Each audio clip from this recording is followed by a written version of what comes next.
తన కుటుంబం కోసమే పురంధేశ్వరి జీవీఎల్కు విశాఖ ఎంపీ టికెట్ రాకుండా అడ్డుకున్నారని జనజాగరణ సమితి ప్రతినిధులు ఆగ్రహం వ్యక్తం చేస్తున్నారు. జీవీఎల్ ఫర్ వైజాగ్ పేరిట జనజాగరణ సమితి ప్రతినిధులు ధర్నా చేపట్టారు. పురంధేశ్వరి డౌన్ డౌన్ అంటూ నినాదాలు చేశారు. పురంధేశ్వరి వల్లే జీవీఎల్కు టికెట్ రాలేదని, పురంధేశ్వరి కుటుంబ రాజకీయం నశించాలని మండిపడ్డారు. దీనిపై మరింత సమాచారం మా ప్రతినిధి అనిల్ అందిస్తారు. బీజేపీ సీనియర్ నేత జీవీఎల్కు విశాఖ ఎంపీ టికెట్ కేటాయించాలని చెప్పి జనజాగరణ సమితి ఆధ్వర్యంలో పెద్ద ఎత్తున నిరసన కార్యక్రమం విశాఖలో నిర్వహిస్తున్నటువంటి పరిస్థితి ఉంది. జీవీఎల్ ఫర్ వైజాగ్ పోస్టర్స్ను పట్టుకుని యువకులంతా జీవీఎంసీ గాంధీ విగ్రహం వద్దకు చేరుకుని నినాదాలు చేస్తున్నారు. పురంధేశ్వరి డౌన్ డౌన్ అంటూ, అలాగే జీవీఎల్కు విశాఖ ఎంపీ టికెట్ కేటాయించాలని వీరు డిమాండ్ చేస్తున్నటువంటి పరిస్థితి. ఒకసారి మాట్లాడదాం. ఇప్పటికే కూటమి అభ్యర్థిగా భరత్ను ప్రకటించినటువంటి పరిస్థితి. జీవీఎల్కు టికెట్ ఇవ్వాలని ఎందుకు అంత డిమాండ్ చేస్తుంది?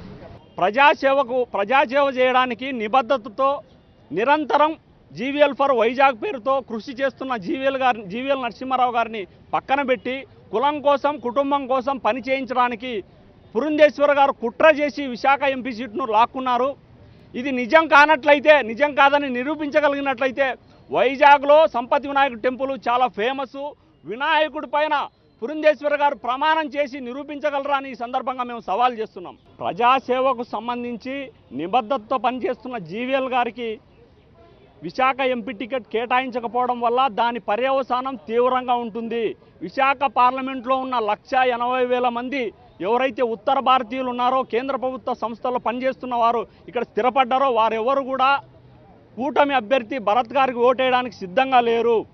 అదేవిధంగా హిందూ జాతీయవాదులు ఎవరైతే బీజేపీ పార్టీకి సంబంధం లేకుండా మాలాంటి వేలాది మంది యువకులు ఈ బీజేపీలో పదవి లేకపోయినా కూడా స్లీపర్ సెల్స్లా పనిచేస్తూ జాతీయవాదుల కోసం పనిచేస్తున్నారు. అటువంటప్పుడు మేము ఎట్టి పరిస్థితుల్లో కూడా ఎన్డీఏ కూటమి అభ్యర్థి ఎవరైతే శ్రీభరత్ గారు ఉన్నారో వాళ్లకు పనిచేసే పరిస్థితి లేదు.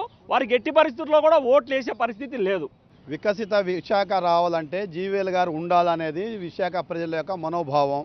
దానికి తగ్గట్టుగా అనేక సందర్భాల్లో పార్లమెంట్లో ఆయన విశాఖ గురించి పోరాటం చేశాడు.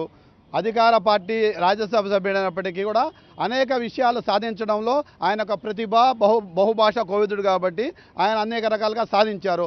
అలాంటి వ్యక్తిని ఈరోజు పోటీ చేయకుండా ఉంచడం అనేది వాళ్ళ యొక్క రాష్ట్ర అధ్యక్షులు వాళ్ళ మీద ఆటోమేటిక్గా ప్రెషర్ ఉంటుంది. ఇది ఆ యొక్క ప్రభావం దాని మీద ఆ పార్టీ అధ్యక్షురాల మీద లేదా ఆ పార్టీ అధ్యక్షుల మీద పడుతుంది. ఒక సాధారణమైనటువంటి విశాఖ సామాజిక కార్యకర్తగా మేమందరం విశాఖపట్నంలో జీవీఎల్ గారు ఎంపీగా పోటీ చేయాలి, గెలవాలని కోరుకుంటున్నాం. నేనే కాదు, అనేక మంది ఇతర రాష్ట్రాల నుంచి వచ్చిన ప్రజలందరూ కూడా వాళ్ళందరి దగ్గరికి వెళ్ళి జీవీఎల్ గారు కమ్యూనిటీ మీటింగ్స్ పెట్టి వాళ్ళకి ఏం ప్రాబ్లం వచ్చినా ఉండాలని చెప్పి ఆయన భరోసా ఇవ్వడం జరిగింది. జీవీఎల్ రావాలని కోరుకుంటున్నాం. ఆ స్థానంలో ఇంకెవరైనా వస్తే మేము ఎలా సహకరిస్తామండి?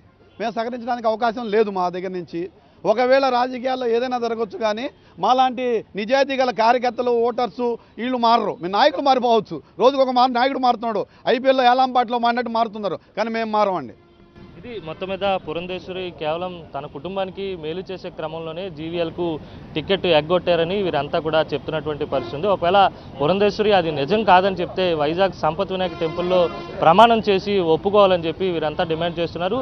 భారత్నే కనుక ఫైనల్ అభ్యర్థిగా కనుక ప్రకటిస్తే కనుక ఎటు పరిస్థితుల్లో సహకరించేది లేదని ఘంటాపదంగా తేల్చి చెప్తున్నటువంటి పరిస్థితి ఉంది. వీడియో జర్నలిస్ట్ రమేష్ రెడ్డితో కలిసి అనిల్, సాక్షి టీవీ, విశాఖ నుంచి.